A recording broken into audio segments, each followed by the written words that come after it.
Good morning to all my friends and family, and welcome to this episode of Jim's 5am Club, where I'll continue along my merry way of adding to the series that I'm currently doing, the sub-series, which is entitled All That I've Ever Learned from Tony Robbins Over the Years.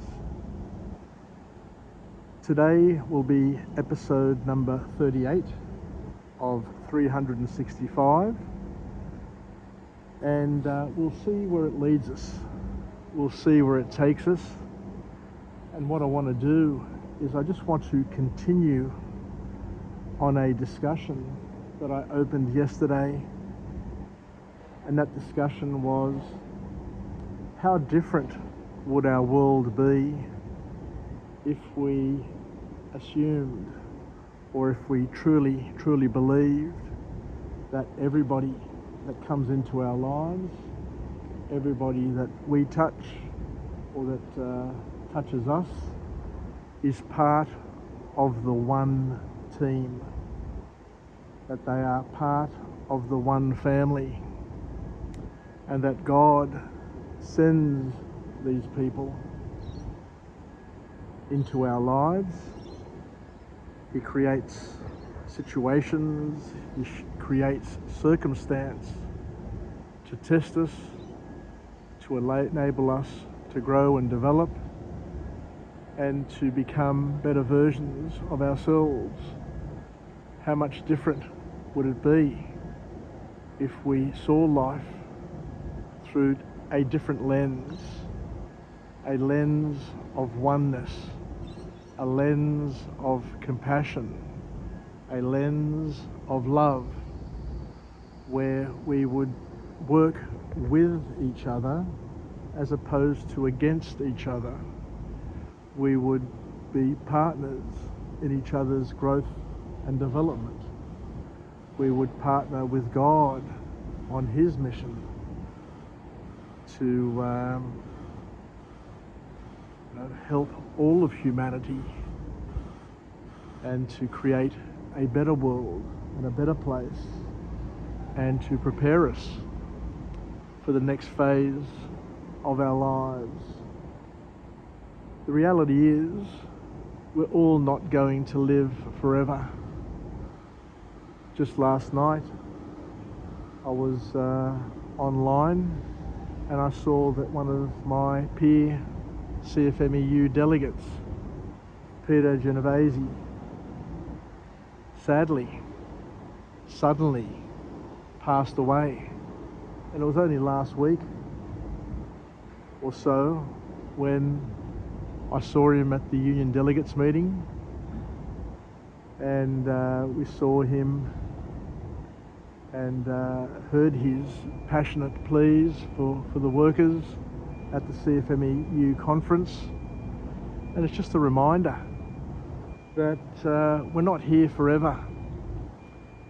And I'm just glad that I was able to experience Peter's love, Peter's dedication, Peter's commitment, because he was a true battler for workers' rights, and he was a genuine friend and philanthropist of the worker. As you can see, we've got another ocean liner coming in today. It's the Ovation of the Seas, a beautiful ship coming in to dock up. So I'll use this as my backdrop just to make this vlog visually interesting, because I'm sure people don't want to see my face at 5 o'clock in the morning. But let's just continue along this line here, that there are two types of mindset that Tony Robbins reminds us of. He says that there is a scarcity mindset, where it's us versus them. There's a limited number of resources, there's a limit to everything, and we need to fight each other to see who gets what. And that's a limiting sort of mindset. That's a sort of mindset that creates limitations, creates wars, creates fights, and it ends friendships. And there's another mindset where we see that there is more than enough for each and every one of us to enjoy. It's called the abundance mentality, where we know that in our lifetimes we have more than enough time, we have more than enough energy, we have more than enough people that we're going to come into contact with. There's more than enough work for us to do, and there's more than enough money that we'll ever need. We just need to figure out how to make the best use of the resources that come our way. And you know, some people will have the fortunate situation of having billions of dollars. But there's more than enough to cover our needs, and God's providence will ensure that we all get enough. G'day guys. So along the lines of this oneness, along the lines that there's more than enough for all of us, comes a different mindset and comes a different approach to how we welcome, how we collaborate, and how we cooperate with the people around us. Anthony Robbins reminds us that we shouldn't be naive to assume that all people who come into our lives will benefit us and create joy for us. But all people who come into our life for a purpose. They are a mirror that will reflect who we are, and we have an opportunity to work with them in order to help us grow, develop, bend and stretch and become better versions of ourselves.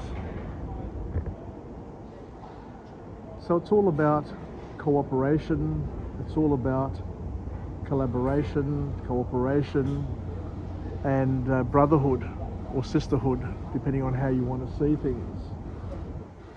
And we need to consciously choose to accept people into our lives and not to feel threatened and not to push them away,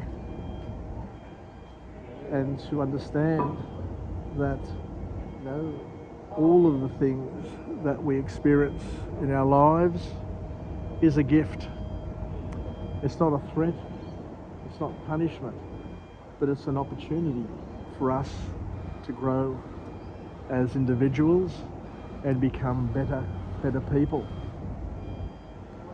So this one team mentality, this one team view can be very liberating. I guess what Anthony Robbins says, if you see people, if you receive people, if you accept people differently to what you may have accepted and received people in the past. Because as we said, all people are going through challenges. All people are experiencing different seasons, different stages, and different chapters in their lives. And the most powerful lesson that comes from the big man, Anthony Robbins, is that it's up to us to meet people where they're at, as opposed to forcing or expecting other people to bend and stretch to accommodate us. So what we're saying here is that we are all living a different life. We've all had a different past. We're all going to experience a different here and now. I am here, you're somewhere else, and we're all going to most certainly live a different future. even though we're living in parallel, we're living in the same time and space, we're living in different dimensions of that time and space, and your reality, your experience, your now is completely different to mine, completely different to your brothers, your sisters, your uncles, your aunts, your grandparents, your parents, your work peers, your community. We're all experiencing different slithers of reality. And even if we go to the same grand final, I had the fortunate ability this year to go to the NRL grand final between the Brisbane Broncos and the Penrith Panthers. And even though there were 82,000 people at that grand final, the interesting thing is that we all experienced a different aspect of that grand final. We're all seated in different spots. We all focused and obsessed over different elements of the game. Because you can't be omnipresent, you can't see everything happening at the same time, we all had a different experience of the reality of that game, which is hard to try and figure out and hard to understand. But the point is that whilst we all think that we're living and experiencing the same thing, we're all having a different experience. We're all having a different taste of a different reality. We are all having a different relationship with God because we see things differently. We have different attitudes. We focus on different things. We have different perspectives. And all of those slithers of reality that we've either generated ourselves over our lives or that we've incorporated and inherited from other people, be it our parents, our grandparents, our uncles, our aunts, our schoolmates, the media, our religion, our teachers. Now, we are constantly accepting slices and slithers of reality from different sources, and those slithers of reality can either serve us or not serve us. It all depends, and that's why we need to be vigilant. That's why we need to keep our eyes open, our heart open, and to be on guard, because if you're not careful, somebody else's reality may influence your reality, but may influence it in a negative way. And that's why Tony Robbins says, by all means have an open heart.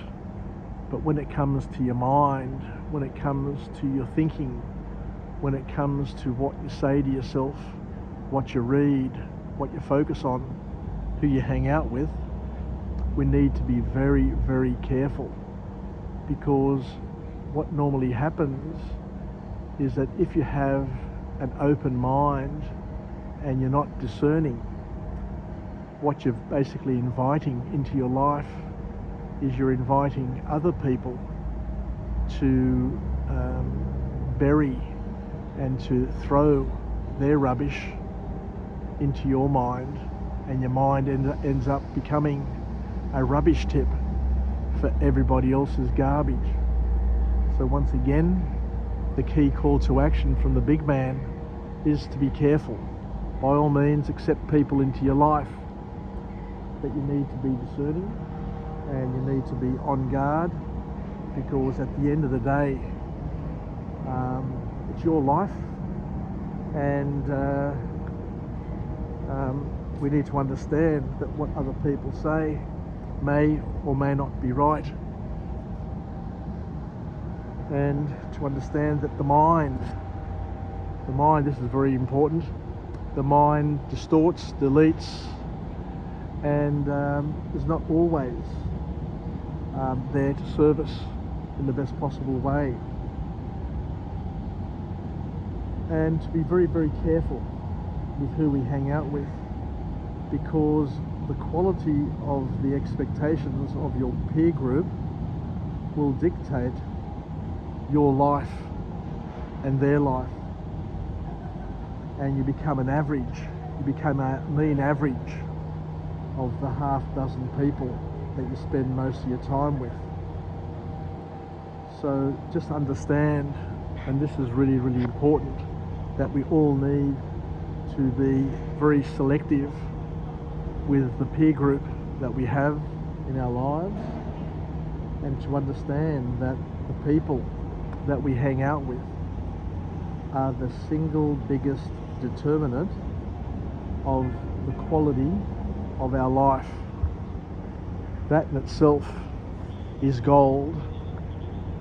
So whilst we need family and we need friends, we need people in our lives to comfort us, the family and friends that we have may not necessarily be the people who are going to help us grow, develop and become a better person.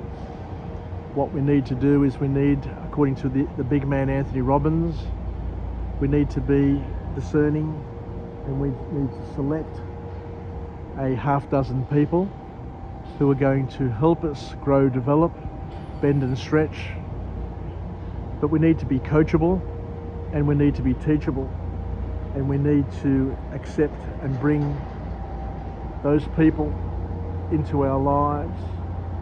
And lots of people will try to come into our lives, but when it comes to a peer group, we need to be hard-nosed, and we need to be really, really focused to make sure that we don't inherit other people's weaknesses. We need to be careful, is the key message. How big is this bloody ship? My God, it's 1, 2, 3, 4, 5, 6, 7, 8, 9, 10 stories high. It is just massive, massive, massive. But look at how simple and how easy it's coming in to dock up. It's most certainly going to take up the entire length of this international passenger terminal. And what I might do is I might go for a bit of a walk around the other side and check things out.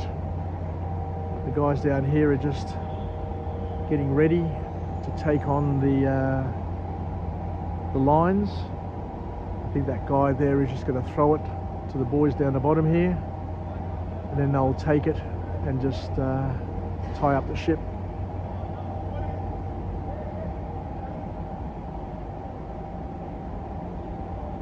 Anyway, I can sit and watch this all day, but this experience that I'm having here right now is something that's happening every day, virtually, this time of year. There's a new ship coming in and a ship going out every evening. So you can either come down here first thing in the morning, be down here by 5:30, or in the afternoon around about 6 o'clock or so, when the ship's prepared to leave for the day. Here we go, the boys have got the ropes, they're pulling them down, and I'll just start tying up this boat and getting it ready for the passengers, the many passengers, to disembark from. I remember years ago, my mother and father came to this wonderful country by ship. They came from Greece. And I remember as a kid being down here at the overseas passenger terminal, and somebody was either coming or going, but of course the ships back then were much smaller than what these ships are.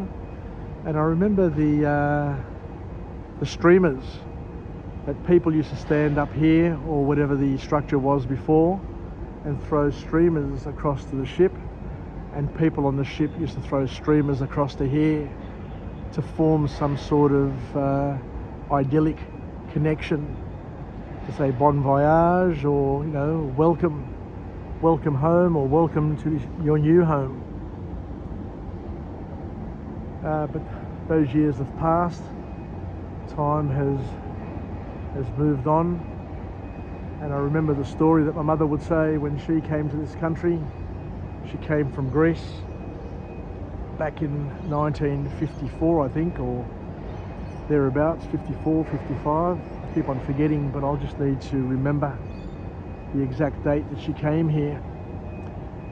And she said that the thing that made the most impression on her as a young girl, as a young woman, when she got off the ship and she was driving, I think my grandfather came and picked her up, or one of the uncles came and picked her up, that she went past a pub at Woolloomooloo and she recalls seeing women drinking beer and being barefoot, because my mother came to Australia in summer, I think it was, around about Christmas time, and you know, coming from a country that was fairly conservative, fairly Christian, coming from a village where people were very, very cautious in terms of what they did, what they said, how they behaved, and to see women, in fact, standing barefooted, drinking beer, was was something that really caught her imagination.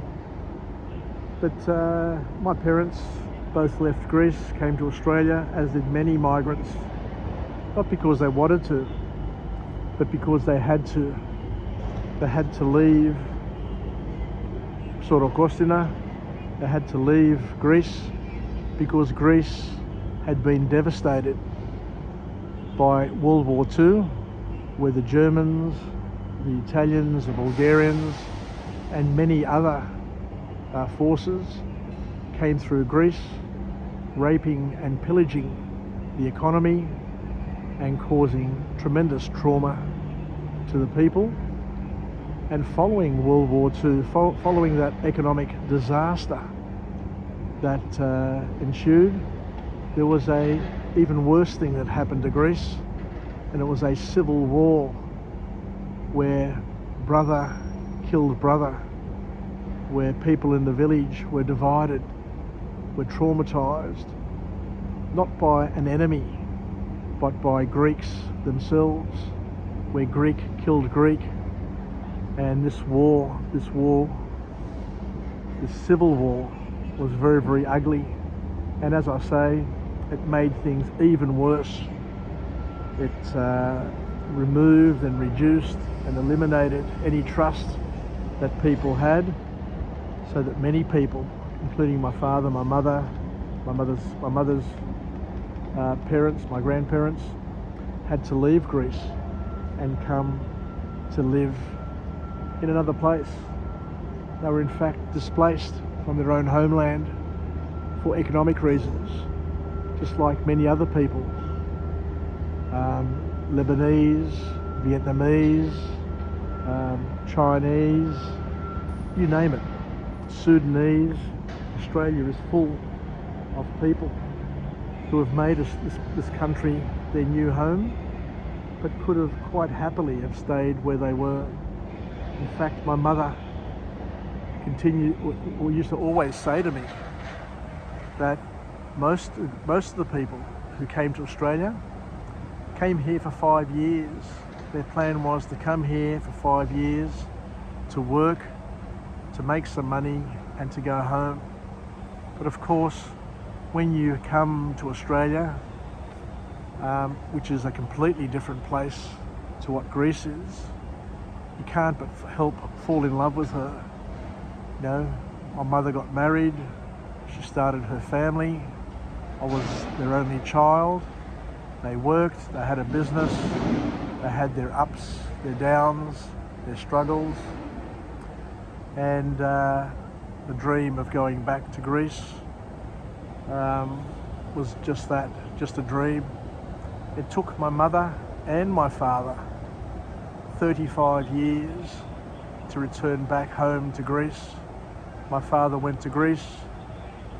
His father had passed away, his mother had passed away, his brother had passed away. And he says, I go back to my homeland where I grew up, and the only place I can go to find family is the cemetery, which for me was quite sad.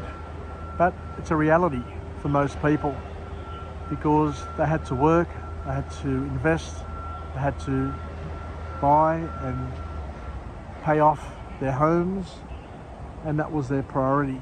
That was how that generation used to function back then. A lot different from now, but there you go. Anyway, I think I'll leave it there. So thank you very much for joining me on this episode of all that I've learned from Anthony Robbins over the years. I'll head back to the train station and get ready to start my workday. Take care, Yassas, and I look forward to coming to you again from another place with another message of empowerment where we can live, learn and pass it on and admire and enjoy the beauty of watching these magnificent works of art, works of technology come into our harbour and welcome people who are part of the one family, the family of mankind, and to know that there are people out there that we haven't ever met, but we will potentially meet one day. Anyway, take care, Yassas, and bye for now.